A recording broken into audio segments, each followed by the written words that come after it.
जय हिंद, वंदे मातरम। स्वागत है आप सभी साथियों का गेंजेड लर्निंग गुरुजी प्लेटफॉर्म में। तो आज की क्लास जो है बहुत इंपॉर्टेंट आप लोग की होने वाली है। इसमें जो भी प्रश्न आपको आज की क्लास में मिलेंगे वह जो क्लास में मिलेंगे प्रश्न एनसीईआरटी प्लस में एससीईआरटी के प्रश्न होंगे। तो इस लेक्चर को आप लोग जरूर देखने का प्रयास कीजिएगा, पूरा देखिएगा और जितना हो सके आप लोग इसे शेयर जरूर कर दीजिएगा। तो आइए देखते हैं 1091 प्रश्नों को। यहाँ पे जो 1091 प्रश्न है कि भारतीय जनता पार्टी को किस पार्टी का पुनर्जन्म कहा जाता है। बहुत इंपॉर्टेंट प्रश्न है। तो किस भारतीय पार्टी को कहा जाता है, तो भारतीय जनसंघ को कहा जाता है। यहाँ पे जो राइट आंसर जो बी हो रहा है दोस्तों, ये बिल्कुल सही हो रहा है कि भारतीय जनता पार्टी को किस पार्टी का पुनर्जन्म कहा जाता है, तो भारतीय जनसंघ पार्टी को जो है इसको पुनर्जन्म के नाम से जाना जाता है। क्लियर है। अगला प्रश्न देखिए 1092। यहाँ पे जो 1092 प्रश्न है दोस्तों कि दलित पैंथर्स नामक संगठन की स्थापना किस राज्य में हुई थी। बहुत सुंदर सा प्रश्न है। तो दलित पैंथर्स नामक संगठन की स्थापना किस राज्य में हुई थी, तो राइट आंसर यहाँ पे जो सी होगा महाराष्ट्र। ये बिल्कुल सही हो रहा है। कहां पे इस राज्य की स्थापना हुई थी, तो महाराष्ट्र में हुआ था। ठीक है। अगला प्रश्न देखिए 1093 प्रश्न है दोस्तों कि कौन सा संवैधानिक संशोधन नगरीय स्थानीय स्वशासन से संबंधित है। बहुत सुंदर सा प्रश्न है। तो 74वां संविधान संशोधन ये जो है नगरीय स्थानीय स्वशासन से संबंधित है। तो यहाँ पे जो राइट आंसर जो बी हो रहा है दोस्तों, ये बिल्कुल सही हो रहा है। अगला प्रश्न देखिए 1094 प्रश्न है कि बलवंत राय मेहता समिति ने अपने प्रतिवेदन में कितने स्तरीय पंचायती राज व्यवस्था की सिफारिश की थी। बहुत सुंदर था ये प्रश्न है। तो कितने किए थे, तो त्रिस्तरीय जो है राज व्यवस्था की जो है सिफारिश किया गया था। तो राइट आंसर यहाँ पे जो सी हो रहा है ये बिल्कुल सही हो रहा है। बहुत इंपॉर्टेंट सारे ये प्रश्न होंगे आपके लिए। तो इस लेक्चर को जरूर देखिएगा और पूरा देखिएगा।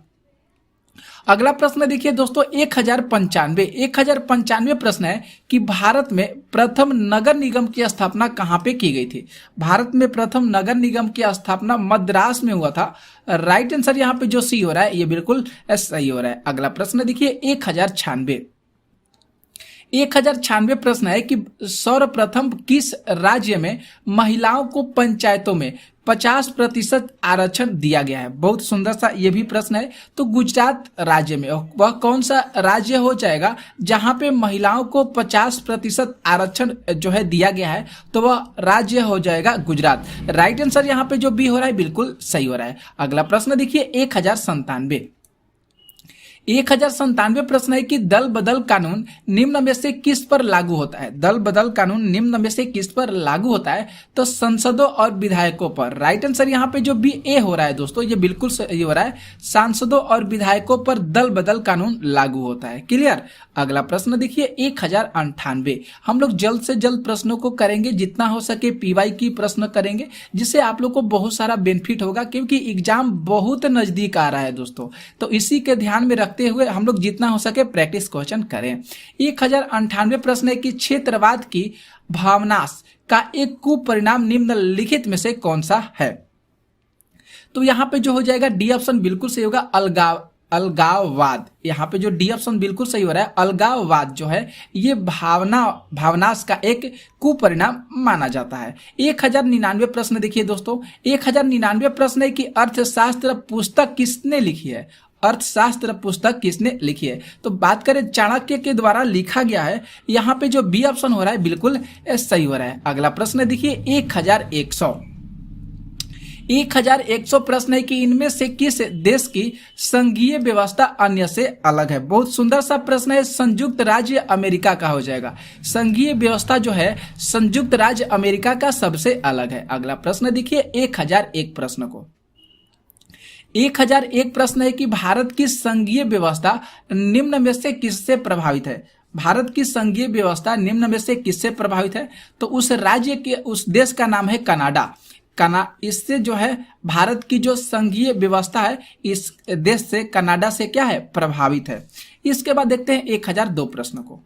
1002 प्रश्न है दोस्तों कि भारतीय संवैधानिक की किस अनुसूची में राष्ट्रीय भाषाओं की सूची है। तो वह सूची है 8वीं अनुसूची। राइट आंसर यहाँ पे जो डी हो रहा है दोस्तों, ये बिल्कुल सही हो रहा है कि भारतीय संविधान की कौन सी अनुसूची है, तो 8वीं अनुसूची में राष्ट्रीय भाषाओं की सूची है। ठीक है, अगला प्रश्न है देखिए 1003 नंबर प्रश्न को। 1103 प्रश्न है कि राज्य विधानसभा के चुनावों को कराने की जिम्मेदारी किसके पास होती है। तो बात करें यहाँ पे ए विकल्प से होगा, भारतीय चुनाव आयोग के पास जो है इसकी जिम्मेदारी होती है, तो ए विकल्प यहाँ पे सही हो रहा है। अगला प्रश्न देखिए 1104 प्रश्न है कि शिक्षा को संविधान की किस सूची में रखा गया है। तो शिक्षा को जो है समवर्ती सूची के अंतर्गत आता है शिक्षा, तो यहाँ पे जो सी विकल्प हो रहा है दोस्तों बिल्कुल सही हो रहा है। अगला प्रश्न देखिए 1005 नंबर प्रश्न को। 1005 प्रश्न है कि जर्मनी का एकीकरण कब हुआ था। जर्मनी का एकीकरण कब हुआ था, तो 1871 ईस्वी में जर्मनी का एकीकरण हुआ था। बी ऑप्शन जो है यहाँ पे जो है सही हो रहा है। इसके बाद देखिए अगले प्रश्न पे आते हैं 1006 प्रश्न को। 1106 प्रश्न है दोस्तों, हुआ आंदोलन किसने शुरू किया था। हुआ आंदोलन किसने शुरू किया था, तो ए विकल्प यहाँ पे सही हो रहा है। हुन्नू फू सो के द्वारा जो है हुआ आंदोलन को शुरू किया गया था। ए ऑप्शन यहाँ पे सही हो रहा है। अगला प्रश्न देखिए 1107 नंबर प्रश्न को। 1107 प्रश्न है कि जनरल लोल नोल किस देश के प्रधानमंत्री थे। सुंदर सा प्रश्न है। तो ये जो थे कंबोडिया के प्रधानमंत्री थे। राइट आंसर यहाँ पे जो सी हो रहा है दोस्तों बिल्कुल सही हो रहा है। याद कीजिएगा, इनका नाम जरूर याद कीजिएगा, जनरल लोल नोल। ये जो थे किस देश के प्रधानमंत्री थे, तो कंबोडिया के प्रधानमंत्री थे। ओके, इसके बाद देखिए 1008 नंबर प्रश्न को। 1108 प्रश्न है दोस्तों कि मार्च 1946 में फ्रांस और वियतनाम के बीच होने वाला समझौता किस नाम से जाना जाता है। तो यहाँ पे हम लोग को देखना पड़ेगा कि किस नाम से जाना जाता है। तो यहाँ पे बात करें ए विकल्प सही होगा, जिनेवा समझौता के नाम से जाना जाता है। कौन से समझौता के नाम से जाना जाता है, तो जिनेवा समझौता के नाम से जाना जाता है। यहाँ पे जो ए विकल्प हो रहा है दोस्तों बिल्कुल सही हो रहा है। ओके, अगला प्रश्न देखिए 1109 नंबर प्रश्न को। 1109 प्रश्न है कि गांधी जी ने साबरमती आश्रम की स्थापना कहाँ पे की थी। गांधी जी ने साबरमती आश्रम की स्थापना अहमदाबाद शहर में किए थे। ये बी विकल्प जो है यहाँ पे सही हो रहा है। कहाँ पे किए थे दोस्तों, तो अहमदाबाद शहर में किए थे साबरमती आश्रम की स्थापना। 1110 प्रश्न देखिए। 1110 प्रश्न है कि कांग्रेस के किस अधिवेशन में स्वशासन की जगह स्वराज का लक्ष्य प्रस्तावित किया गया था। बहुत सुंदर सा प्रश्न है ये। तो कलकत्ता अधिवेशन में जो है स्वशासन की जगह स्वराज का लक्ष्य प्रस्तावित किया गया था। बी ऑप्शन जो है यहाँ पे सही हो रहा है। इसके बाद देखते हैं 1011 प्रश्न को। 1111 प्रश्न है दोस्तों कि दांडी यात्रा से किस आंदोलन की शुरुआत हुई थी। दांडी यात्रा से जो है सविनय अवज्ञा आंदोलन की शुरुआत हुई थी। ए विकल्प जो है वहां यहाँ पे सही हो रहा है। इसके बाद देखिए 1112 प्रश्न को। 1112 प्रश्न है कि गांधी जी ने किस गोलमेज सम्मेलन में भाग लिए थे। तो गांधी जी जो थे द्वितीय गोलमेज सम्मेलन में भाग लिए थे। यहाँ पे जो बी ऑप्शन हो रहा है ये बिल्कुल सही हो रहा है। इसके बाद देखिए 1113 प्रश्न को देखते हैं। 1113 प्रश्न है कि फॉरवर्ड ब्लॉक की स्थापना किसने की थी। फॉरवर्ड ब्लॉक की स्थापना सुभाष चंद्र बोस के द्वारा किया गया था। यहाँ पे जो डी ऑप्शन हो रहा है दोस्तों बिल्कुल सही हो रहा है। इसके बाद देखिए 1114 प्रश्न। 1114 प्रश्न है कि बंगाल विभाजन कब और किसने किया था। बंगाल विभाजन कब और किसने किया था। तो बंगाल विभाजन जो हुआ था 1905 में हुआ था, लॉर्ड कर्जन के द्वारा किया गया था। ए विकल्प जो है यहाँ पे सही हो रहा है। किसके द्वारा किया गया था, लॉर्ड कर्जन के द्वारा 1905 ईस्वी में बंगाल विभाजन किया गया था। क्लियर। इसके बाद देखिए 1115 प्रश्न है कि निम्न में से कौन सा मित्र जो है राष्ट्र नहीं है। तो बी ऑप्शन यहाँ पे बिल्कुल सही हो जाएगा। जर्मनी जो है यह जो है मित्र राष्ट्र नहीं है। इसके बाद देखते हैं अगले प्रश्न को। 1116 प्रश्न। 1116 प्रश्न है कि स्वराज पार्टी का प्रथम सम्मेलन कहाँ पे हुआ था। स्वराज पार्टी का प्रथम सम्मेलन इलाहाबाद शहर में हुआ था। राइट आंसर यहाँ पे जो दोस्तों ए हो रहा है ये बिल्कुल सही हो रहा है। अगला प्रश्न है देखिए 1117। 1117 प्रश्न है कि इनमें से किसने पावर लूम का आविष्कार किया था। इनमें से किसने जो है पावर लूम का आविष्कार किए थे। तो यहाँ पे सी विकल्प सही होगा, एडमंड कॉटरराइट। एडमंड कॉटरराइट ने पावर लूम का आविष्कार किए थे। तो सी ऑप्शन यहाँ पे दोस्तों सही हो रहा है। अगला प्रश्न देखिए 1118 प्रश्न को। 1118 प्रश्न है कि न्यू डील नामक नवीन आर्थिक नीति कहाँ लागू हुई थी? न्यू डील नामक नवीन आर्थिक नीति कहाँ पे लागू हुई थी, मतलब किस देश में लागू हुई थी? तो अमेरिका में लागू हुआ था। बी विकल्प जो है यहाँ पे दोस्तों सही हो रहा है। इसके बाद देखिए 1119 प्रश्न है कि 1991 में सोवियत संघ के विघटन के उपरांत कौन सा जो देश था महाशक्ति के रूप में उभरा था? तो उस देश का नाम है संयुक्त राज्य अमेरिका। ये जो है महाशक्ति के रूप में उभरा था। डी विकल्प जो है यहाँ पे सही हो रहा है। 1120 प्रश्न देखिए 1120 प्रश्न है कि इनमें से कौन सा देश दक्षेस का सदस्य नहीं है? दक्षेस का सदस्य नहीं है तो इंडोनेशिया जो हो जाएगा ये दक्षेस का सदस्य नहीं हो जाएगा। बी ऑप्शन यहाँ पे सही हो रहा है। 1121 प्रश्न देखिए 1121 प्रश्न है कि रूसो किस देश का रहने वाला था? तो रूसो फ्रांस देश का रहने वाला था। ए विकल्प जो है यहाँ पे सही हो रहा है। अगला प्रश्न देखते हैं 1022 प्रश्न है कि 1122 प्रश्न है दोस्तों कि अल हिलाल का संपादन किसने किया था? अल हिलाल का संपादन मौलाना अब्दुल कलाम आजाद के द्वारा किया गया था। ए विकल्प यहाँ पे सही हो रहा है। किसके द्वारा किया गया था अल हिलाल का संपादन? तो मौलाना अब्दुल कलाम के द्वारा किया गया था।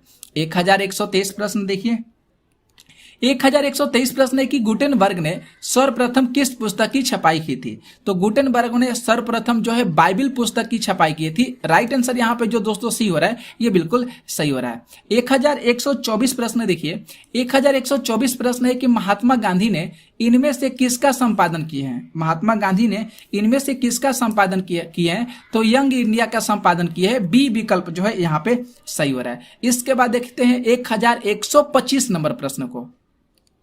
1125 प्रश्न है कि काउंट काबूर को विक्टर इमैनुअल ने किस पद पर नियुक्त किया था? तो काउंट काबूर को विक्टर इमैनुअल ने प्रधानमंत्री के पद पर नियुक्त किया था। यहाँ पे जो सी विकल्प हो रहे हैं ये बिल्कुल सही हो रहे हैं। इसके बाद देखिए 1126 प्रश्न है कि वियना सम्मेलन की मेजबानी किसने की थी? वियना सम्मेलन की मेजबानी मेटरनिक के द्वारा किया गया था। यहाँ पे जो डी ऑप्शन हो रहे हैं ये बिल्कुल सही हो रहे हैं। अगला प्रश्न देखते हैं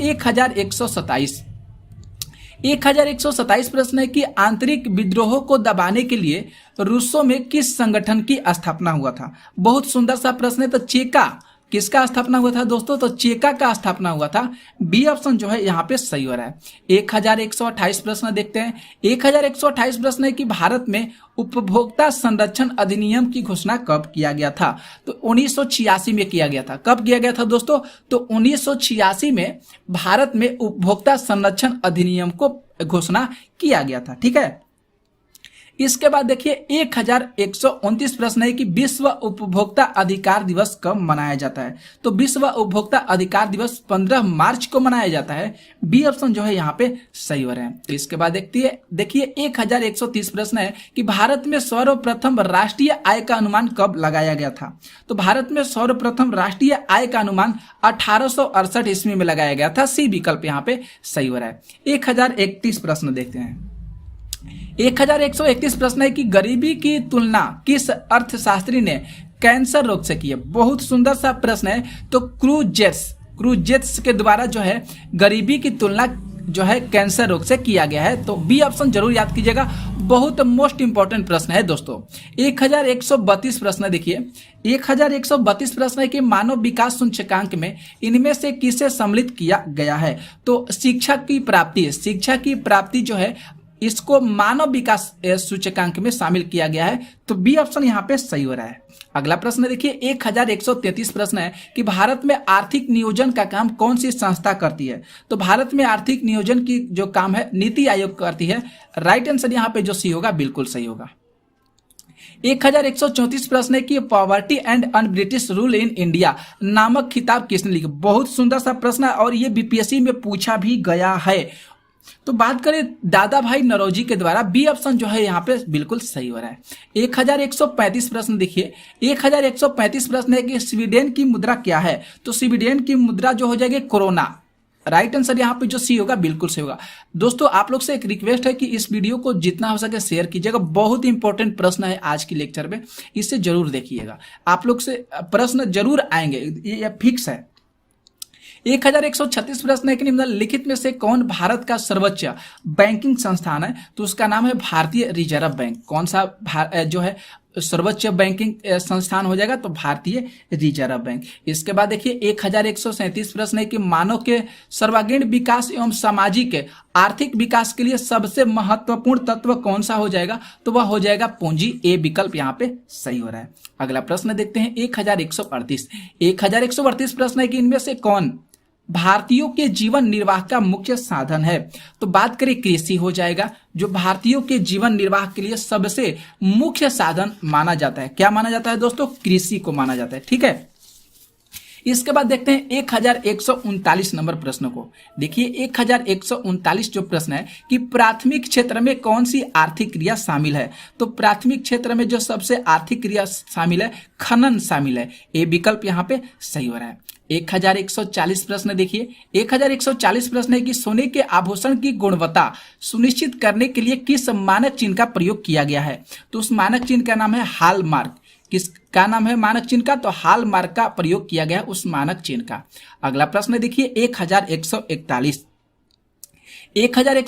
प्रश्न है कि इनमें से किस संस्था का गठन 1954 में किया गया है? तो राष्ट्रीय विकास परिषद जो ये संस्था है, इसका गठन जो है 1954 में किया गया है। तो बी ऑप्शन यहाँ पे सही हो रहा है।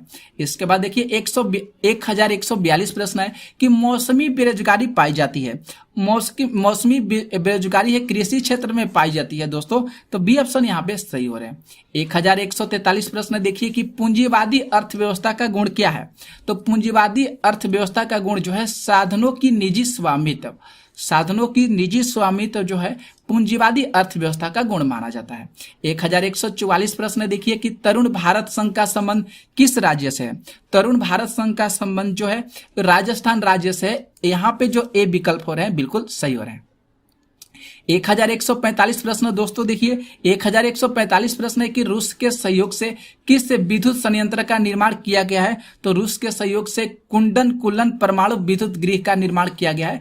बी ऑप्शन जो है यहाँ पे दोस्तों सही हो रहे हैं। 1146 प्रश्न देखा जाए तो प्रारंभिक जीविका कृषि को किस नाम से जाना जाता है? प्रारंभिक जीविका कृषि को झूम, पामलू और दीपा के नाम से जाना जाता है। डी ऑप्शन यहाँ पे सही हो रहा है। इनमें से सभी विकल्प क्या हैं? सही है। अगला प्रश्न देखते हैं 1147 प्रश्न है कि डेक्कन ओडिसी किस राज्य में चलाई जा रही है? डेक्कन ओडिसी जो है महाराष्ट्र राज्य में चलाई जा रही है। यहाँ पे जो बी विकल्प हो रहे हैं ये बिल्कुल सही हो रहे हैं। 1148 प्रश्न देखिए 1148 प्रश्न है कि भारत में वायु परिवहन का राष्ट्रीयकरण कब किया गया था? तो भारत में वायु परिवहन का राष्ट्रीयकरण 1953 ईस्वी में किया गया था। ए विकल्प यहाँ पे सही हो रहे हैं। इसके बाद देखते हैं 1149 प्रश्न 1149 प्रश्न है कि इनौर बंदरगाह किस राज्य में स्थित है? इनौर बंदरगाह जो है तमिलनाडु राज्य में स्थित है। डी ऑप्शन यहाँ पे सही हो रहे हैं। और लास्ट क्वेश्चन आते हैं 1150 प्रश्न है कि बिहार की प्राचीनतम नदी घाटी परियोजना का क्या नाम है? बिहार की प्राचीनतम नदी घाटी परियोजना का नाम सोन नदी घाटी परियोजना है। ए विकल्प जो है यहाँ पे सही हो रहे हैं। तो 60 प्रश्न आज हम लोग किए आज की क्लास में। एनसीईआरटी प्लस एससीईआरटी के प्रश्न है, बहुत इंपॉर्टेंट प्रश्न है ये आज की क्लास का। तो आप लोग लेक्चर को देखिएगा, जितना हो सके आप लोग शेयर कर दीजिएगा। मिलते हैं हम लोग नेक्स्ट वीडियो में कुछ ऐसे ही धमाकेदार प्रश्नों के साथ। तो आप लोग इस चैनल पर बने रहिएगा, जितना हो सके शेयर कर दीजिएगा। तब तक के लिए आप लोग को दिल से जय हिंद, जय भारत। जय हिंद, वंदे मातरम। स्वागत है आप सभी साथियों का गेंजर लर्निंग गुरुजी प्लेटफॉर्म में। तो डेली हम लोग इस चैनल पर बिहार शिक्षक भर्ती जो एग्जाम होगा उसी से रिलेटेड डेली हम लोग यहाँ पे प्रश्न कर रहे हैं। आप देख सकते हैं आज की जो मॉडल पेपर रखी गई है, मॉडल पेपर 5 है। ठीक है, तो आप लोग पीछे के लेक्चर को नहीं देखे हैं तो जरूर देख लीजिएगा, क्योंकि हम लोग यहाँ पे जो प्रश्न ले रहे हैं वह बहुत सारी बुकों का निचोड़ हो रहा है। आप लोग का कोई भी टाइम वेस्ट नहीं है। ये जो इतने सारे प्रश्न करा रहे हैं आप लोग के लिए, बहुत एग्जाम के व्यू से कह सकते बहुत इंपॉर्टेंट है दोस्तों। तो आप लोग से निवेदन है कि इस लेक्चर को पूरा देखने का प्रयास जरूर कर दीजिएगा। और एक जो विनती है कि आप लोग इस चैनल को जरूर सपोर्ट कीजिएगा। अगर आप लोग इस चैनल से जुड़ते हैं तो एक परिवार के भांति जो एक फैमिली है वह सभी लोग इससे जुड़ जाते हैं। तो आप लोग से निवेदन है सपोर्ट जरूर कीजिए और जितना हो सके शेयर जरूर कर दीजिएगा। एक बात और साथियों, अगर आप लोग को ये क्लास की पीडीएफ चाहिए तो डिस्क्रिप्शन में टेलीग्राम चैनल का जरूर लिंक दिया गया है, आप लोग उस वहाँ पे जाइए, ज्वाइन कीजिए और बहुत सारी क्लास की पीडीएफ वहाँ पे मिलेगी जो क्लास होगी। तो आते हैं बिना देर के हुए प्रश्न संख्या पहला। यहाँ पे जो पहला प्रश्न कर रहे हैं कि फायरवॉल क्या है, बहुत सुंदर सा प्रश्न है। तो फायरवॉल जो है एक प्रकार का निजी नेटवर्क की सुरक्षा बनाए रखने के लिए एक सॉफ्टवेयर है। क्या है? सॉफ्टवेयर है। यहाँ पे देखें तो राइट आंसर जो सी हो रहा है ये बिल्कुल सही हो रहा है कि फायरवॉल क्या है। अगर पूछा जाए तो फायरवॉल बताइएगा कि आप लोग एक सॉफ्टवेयर है जो निजी नेटवर्क की सुरक्षा प्रदान करता है। सी ऑप्शन यहाँ पे क्या हुआ? सही हुआ। क्लियर। इसके बाद देखिए दूसरे नंबर प्रश्न पे आते हैं। यहाँ पे जो दूसरा जो प्रश्न कर है कि अणु जो है, अणु शब्द किसने प्रतिपादित किया है? तो अणु शब्द जो है डेमोक्रेटिस शब्द से मिलकर बना है। राइट आंसर यहाँ पे जो बी होगा ये सही होगा। किससे बना है? तो डेमोक्रिएटस से बना है। डेमोक्रिएटस, ठीक है, डेमोक्रिटस। आगे प्रश्न देखिए तीसरा नंबर। यहाँ पे जो तीसरा प्रश्न करे कि वर्ग के प्राणियों में श्वसन जो है गलफड़ों अथवा फेफड़ों द्वारा होता है। वह जो प्राणी है किस वर्ग के प्राणी हैं? तो वह जो प्राणी होंगे उभयचर वर्ग के प्राणी होंगे, जैसे मेढक। मेढक जो है यहाँ पे जमीन पर भी रहता है और मेढक पानी में भी रहता है। तो दोनों जगह क्या करता है? वह सांस ले लेता है। और देखे होंगे मेढक जो है, जो मिट्टी हो गया, मिट्टी के अंदर भी मेढक रहता है, उसके अंदर भी सांस ले लेता है। तो इसलिए मेढक जो हो जाएगा, मेढक जो है एक प्रकार का उभयचर प्राणी है, ठीक है, जीव है। चौथे नंबर प्रश्न देखते हैं, बहुत अच्छा प्रश्न है चौथा नंबर। चौथा प्रश्न करे यहाँ पे कि सबसे हल्की धातु कौन सी है? तो सबसे हल्की धातु लिथियम हो जाएगा। कौन सा हो जाएगा साथियों सबसे हल्की धातु? तो सबसे हल्की धातु लिथियम है। आगे प्रश्न देखिए 5। यहाँ पे जो 5 प्रश्न कर रहे हैं कि ज्वाइंट पर हड्डी की सतह डैश मुलायम करती है। जब हड्डी टूट जाती है, ज्वाइंट हो जाता है, तो उसको हम क्या नाम से जानते हैं? वो उसको एक कौन सा मुलायम करती है? तो कार्टिलेज जो होता है उसको मुलायम करता है। कार्टिलेज, उसका क्या नाम है? तो कार्टिलेज हो जाएगा। क्लियर। आगे प्रश्न देखिए 6 नंबर। यहाँ पे जो 6 नंबर जो प्रश्न कर रहा है कि बैडमिंटन टूर्नामेंट इंडिया ओपन 2023 में महिला एकल खिताब किसने जीता है? अच्छा सा प्रश्न है ये। तो एन सियोंग ने जीता है। कि कौन महिला खिताब जीती है? तो एन सियोंग जो है 2023 में इंडियन ओपन जो बैडमिंटन टूर्नामेंट है उसको जीती है। क्लियर। आगे प्रश्न देखिए साथियों, आप लोग को ऐसा लगे कि यहाँ पे कोई बोरियत ना फील हो, तो इसलिए हम चाहेंगे कि आप लोग को अच्छे तरीका से समझा पाएं और अच्छे प्रश्न कराएं, जिससे आप लोग अच्छे तरीका से जो है तैयारी आप लोग का अच्छे तरीका से हो जाए। तो यहाँ पे 7 प्रश्न करें कि फीफा रैंकिंग 2023 में दुनिया की नंबर 1 फुटबॉल टीम कौन बनी है? तो उस फुटबॉल टीम का नाम हो जाएगा अर्जेंटीना बनी है। कौन सा हो जाएगा? तो अर्जेंटीना। इसके बाद 8 नंबर जो प्रश्न देखिए कह रहे हैं कि किस राज्य को अप्रैल 2023 में मिर्चा चावल का जीआई टैग प्रदान किया गया है। जरूर एक जीआई टैग से, जीआई जो टैग मिला है जो राज्य का, मतलब बहुत सारे चीजों का जो फेमस होता है उस पर जीआई टैग मिल जाता है। तो यहां से प्रश्न जरूर 1 ना 2 प्रश्न जरूर आएंगे, तो इसको जरूर आप लोग ध्यान में रखिएगा। तो बी ऑप्शन बिल्कुल सही हो जाएगा, बिहार हो जाएगा। मिर्चा चावल का जीआई टैग किसको मिला है? तो बिहार को मिला है। क्लियर। आगे प्रश्न देखिए 9। यहाँ पे जो 9 प्रश्न करे कि वर्ष 2000, यहाँ पे जो 9 प्रश्न है कि 24 मई 2023 तक पीएम नरेंद्र मोदी ने किस देश का दौरा किया है? तो उस देश का नाम हो जाएगा ऑस्ट्रेलिया। किस देश का दौरा किया है? तो ऑस्ट्रेलिया का दौरा किया है। ठीक है। आगे देखिए यहाँ पे जो प्रश्न आते हैं 10 नंबर पे, 10 प्रश्न करे कि यहाँ पे ये काट दीजिए साथियों, ये नहीं है। 24 मई 2023 तक G20 जो पर्यटन शिखर सम्मेलन है ये कहाँ आयोजित हुआ है?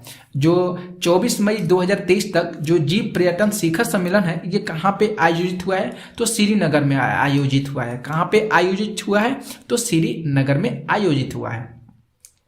11 प्रश्न देखिए साथियों, कह रहे हैं कि निम्नलिखित में से किसे 2022 BBC Indian sportswoman of the year sportswoman of the year से सम्मानित किया गया है। किसको सम्मानित किया गया है? तो मीराबाई चानू को सम्मानित किया गया है। किसको सम्मानित किया गया है साथियों?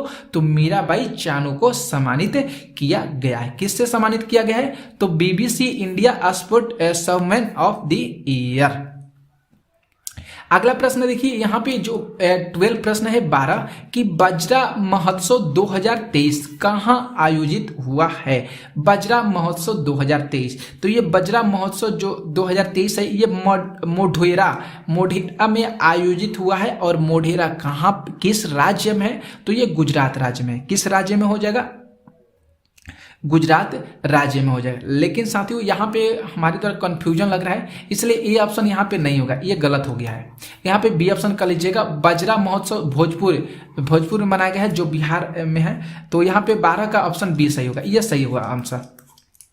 आगे प्रश्न देखिए, आते हैं 13 प्रश्न करें कि इसरो द्वारा सूर्य और सौर मंडल का निरीक्षण करने के लिए आदित्य L1 मिशन को किस वर्ष लॉन्च किया जाएगा? तो मिशन 2023 किस वर्ष लॉन्च किया जाएगा? तो 2023 में लॉन्च किया जाएगा।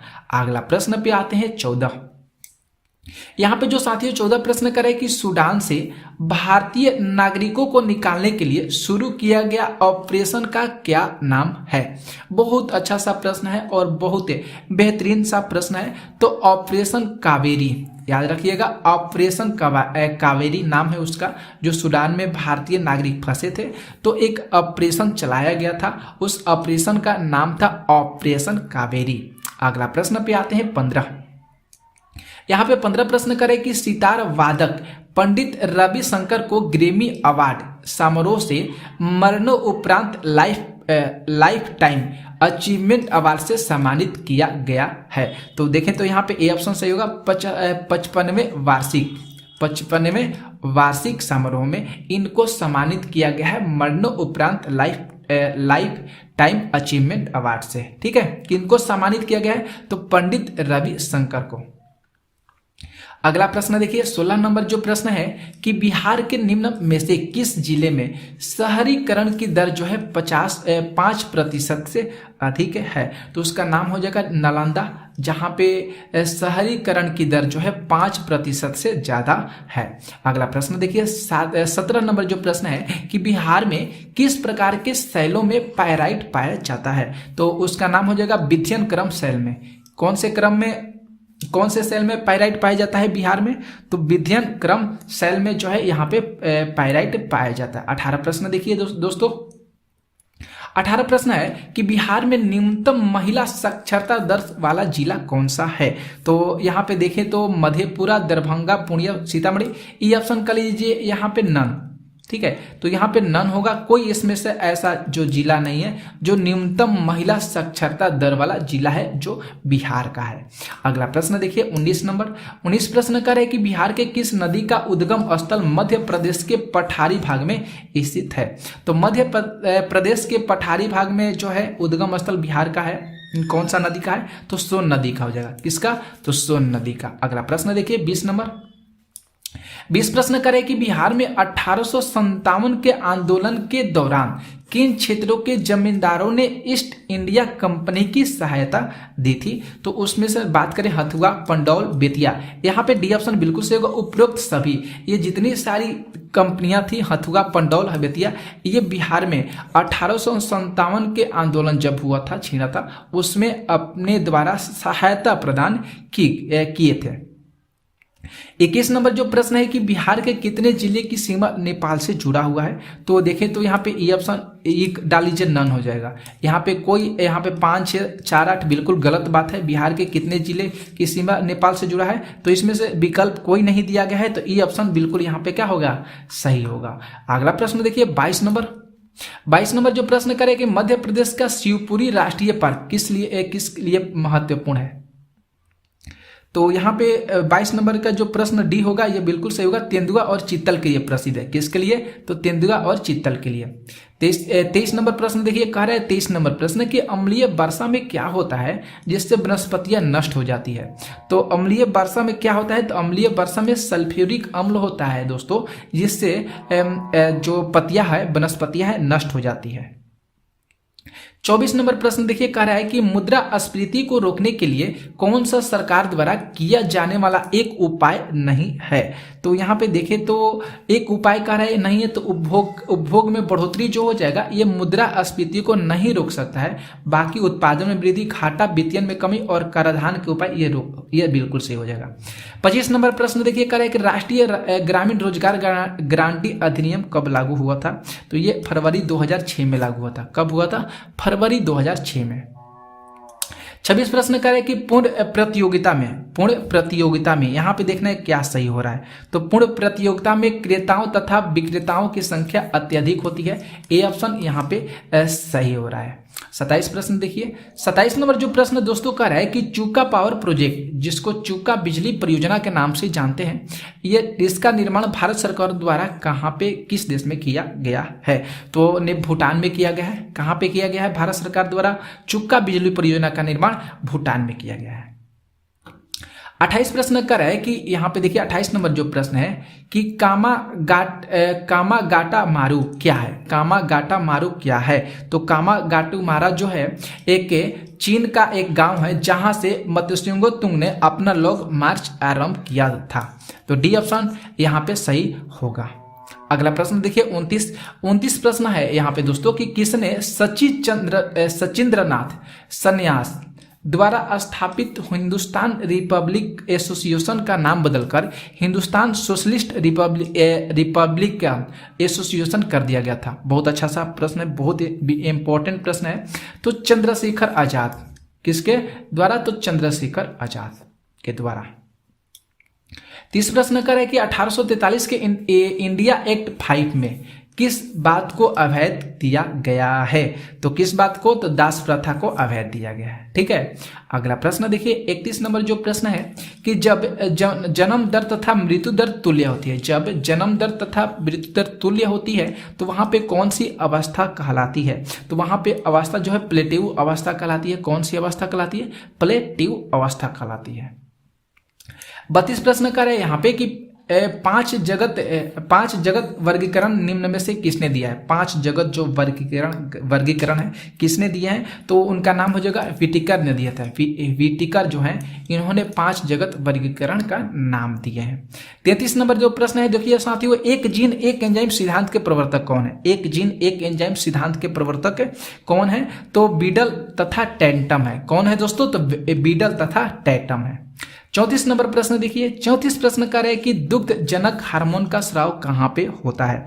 तो दुग्ध जनक हार्मोन का स्राव पीयूष ग्रंथि में होता है। कौन सी ग्रंथि में होता है? तो पीयूष ग्रंथि में दुग्ध जनक हार्मोन का स्राव होता है। 35 प्रश्न देखिए, 35 प्रश्न करें कि प्रोकैरियोटिक निम्न में से किसका अभाव होता है। प्रोकैरियोटिक से निम्न में से किसका अभाव होता है? तो माइटोकॉन्ड्रिया को अभाव होता है। माइटोकॉन्ड्रिया का अभाव होता है। तो डी ऑप्शन सही हो रहा है। तो आज की क्लास में हम लोग 35 तक ही प्रश्न किए। प्रीवियस ईयर के प्रश्न होंगे ये जो कराए हैं, बहुत इंपॉर्टेंट है। तो आप लोग से निवेदन है कि इसे शेयर जरूर कर दीजिएगा। तब तक के लिए हम लोग मिलते हैं नेक्स्ट वीडियो में ऐसे ही बहुत महत्वपूर्ण प्रश्नों के साथ। तब तक के लिए दिल से जय हिंद, जय भारत।